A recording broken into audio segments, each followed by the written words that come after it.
안녕하세요. 오늘 여러분이 보내주신 자료들을 가지고 알테오젠에 대해 한번 깊이 파고들어 보겠습니다. 최근 주가가 크게 흔들리면서 많은 분들이 혼란스러워하고 계시는데요. 특히 독일에서 날아온 그 가처분 소식에 여러 분석 리포트까지 막 뒤섞여서 대체 어디에 집중해야 할지 갈피를 잡기가 참 어려운 상황입니다. 오늘 저희는 이 복잡하게 얽힌 실타래를 좀 풀어서 진짜 중요한 정보가 뭔지, 그 본질이 무엇인지 함께 찾아보겠습니다. 네, 바로 본론으로 들어가죠.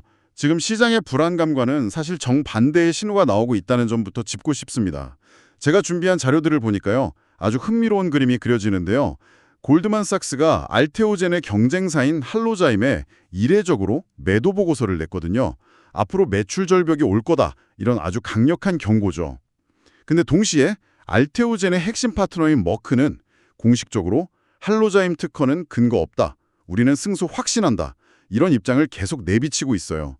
이 두 가지만 봐도 현재 시장의 우려가 뭔가 방향을 좀 잘못 잡고 있을 수 있겠다. 이런 가설을 세워볼 수 있습니다. 지금부터 그 근거들을 하나씩 파헤쳐보죠. 자, 그럼 가장 먼저 시장을 공포에 빠뜨렸던 독일 가처분 소송, 이거부터 짚어보죠. 이게 주가 하락의 직접적인 원인이었는데 정말로 회사의 근간을 흔들 만한 그런 심각한 문제인가요? 결론부터 딱 말씀드리면 시장의 반응만큼 심각한 사안은 아니라고 보입니다.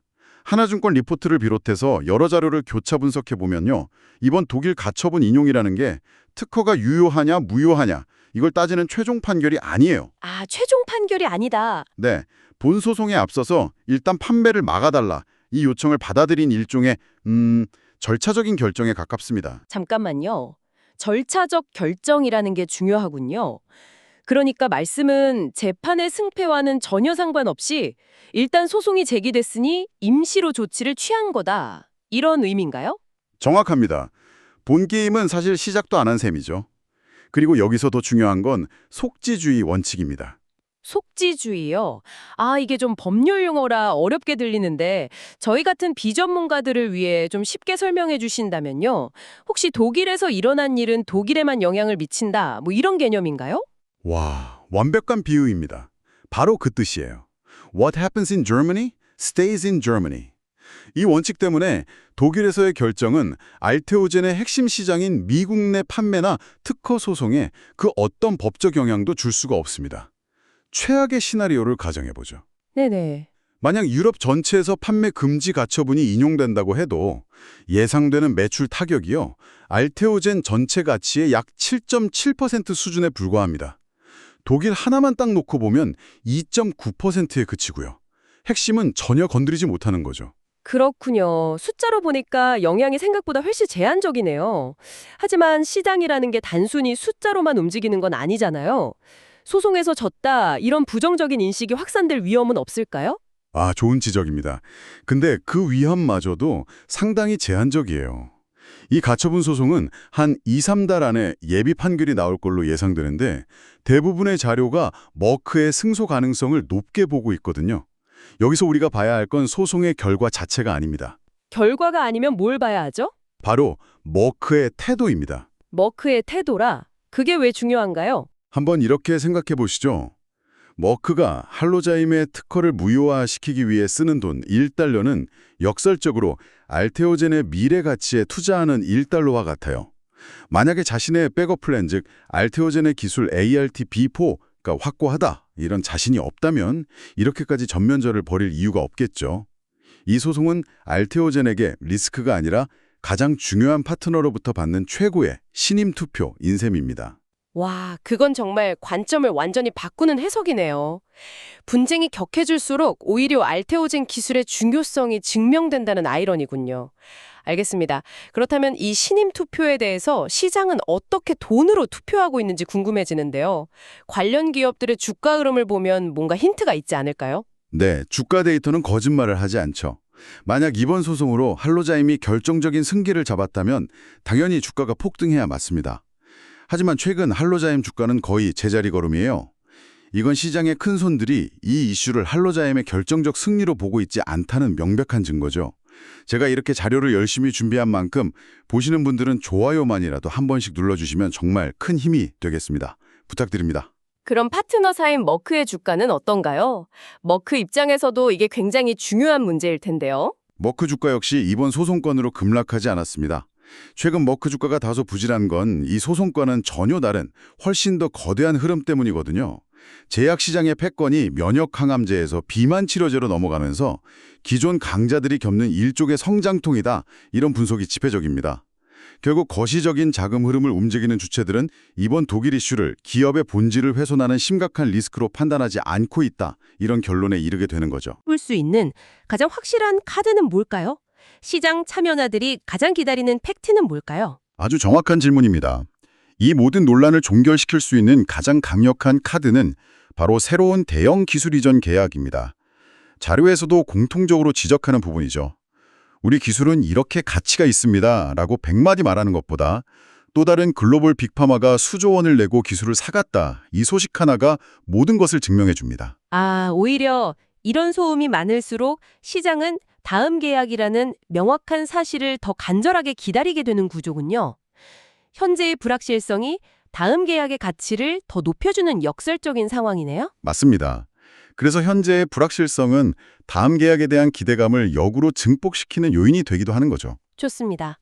그럼 지금까지의 논의는 현재의 법적 분쟁, 그러니까 일종의 수비에 대한 이야기였던 것 같습니다.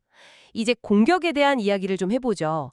현재의 분쟁을 넘어서 알테오젠의 다음 성장 동력은 어디에 있을까요? 많은 분들이 머크와의 관계, 그리고 할로자인과의 소송에만 집중하고 계시지만 제가 분석한 자료들 속에서 발견한 훨씬 더 큰 잠재력은 사실 다른 곳에 있었습니다.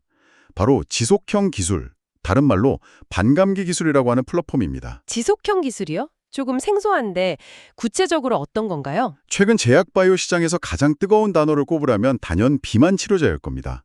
이 시장의 판도를 가르는 핵심 기술 중 하나가 바로 약효를 오랫동안 유지시키는 장기 지속형 주사제 기술이거든요.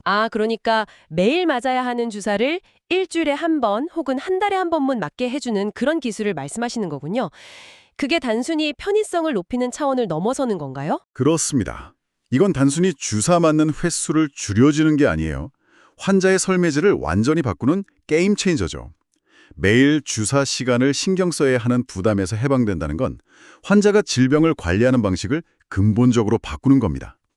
최근 주가가 급등했던 펩트론이나 인벤티즈랩 같은 기업들이 모두 이 비만 치료제와 지속형 기술에 깊이 연관되어 있다는 점을 보면 시장이 이 기술의 가치를 얼마나 높게 평가하는지 알 수 있죠. 잠깐만요.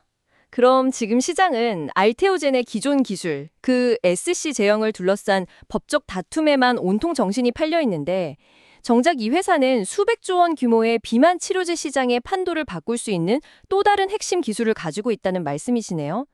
이건 마치 모두가 엉뚱한 곳을 보고 있다는 느낌인데요. 바로 그 점입니다. 만약 알테오젠이 자사의 이 지속형 기술 플랫폼을 거대한 비만 치료제 시장에 성공적으로 접목시킨다. 그러면 회사의 가치는 지금과는 완전히 다른 차원으로 재평가될 수 있습니다. 현재 SC 제형 기술의 가치를 훨씬 뛰어넘는 잠재력인 거죠. 마침 곧 임시 주주총회가 열리는데 이 자리에서 이와 관련된 언급이 나올지 여부가 앞으로의 방향을 가늠할 매우 중요한 분기점이 될 겁니다. 다시 한번 말씀드립니다. 자료를 준비한 만큼 보시는 분들은 좋아요만이라도 눌러주시면 좋겠습니다. 부탁드립니다. 상상만 해도 정말 대단한 그림이 그려지네요. 하지만 언제나처럼 우리는 반대편도 생각해봐야 합니다. 이 장밋빛 전망을 가로막을 수 있는 우리가 반드시 인지하고 있어야 할 가장 큰 리스크는 뭘까요? 가장 핵심적인 리스크는 역시 시간입니다. 아무리 좋은 기술과 잠재력을 가지고 있어도 그것이 시장에 증명되지 않는 시간이 길어질수록 불확실성은 커질 수밖에 없거든요. 약속했던 새로운 기술 이전 계약이 계속 지연된다면 투자자들의 피로감은 쌓이게 되겠죠. 그렇게 되면 독일 가처분 같은 사실은 본질적이지 않은 작은 충격에도 주가가 크게 흔들릴 수 있는 그런 취약한 생태가 된다는 거군요. 정확합니다. 불확실성이라는 안개가 짙게 깔려 있으면 작은 돌멩이 하나에도 시장은 크게 놀라게 됩니다. 따라서 다음 대형 계약이 언제 체결되느냐 하는 그 시점이 이 모든 잠재력을 현실화시키는 가장 중요한 열쇠가 될 겁니다. 네, 오늘 알테오젠을 둘러싼 여러 자료를 정말 깊이 있게 파고들었습니다. 제가 이해한 바를 정리해보자면 이렇습니다. 시장을 불안하게 했던 독일발 법적 이슈는 실질적 영향이 극히 제한적인 소음에 가깝고, 오히려 경쟁 구도를 들여다보면 핵심 파트너인 머크가 알테오젠의 가치를 증명해주고 있다. 그리고 가장 중요한 것은 이 모든 현재의 다툼을 뛰어넘을 진짜 잠재력은 신규 계약과 지속형 기술이라는 차세대 성장 동력에 있다는 점이군요. 맞습니다. 그래서 마지막으로 생각해 볼 질문을 하나 드리면서 마무리하고 싶습니다. 현재 시장은 온통 알테오젠이 현재의 특허 싸움에서 이길까? 이 질문에만 매몰되어 있습니다. 하지만 비만 치료제가 시장의 판도를 순식간에 바꾼 것처럼 제약산업의 지형은 우리가 생각하는 것보다 훨씬 빠르게 변합니다. 어쩌면 여러분이 스스로에게 던져야 할 더 중요한 질문은 이것일지도 모릅니다. 알테오젠은 자사의 지속형 기술 플랫폼으로 다음 수십 수백조 원 규모의 거대한 시장을 장악할 준비가 되어 있는가? 이 가능성을 염두에 두고 현재의 변동성을 바라보시면 아마 완전히 새로운 관점을 얻으실 수 있을 겁니다.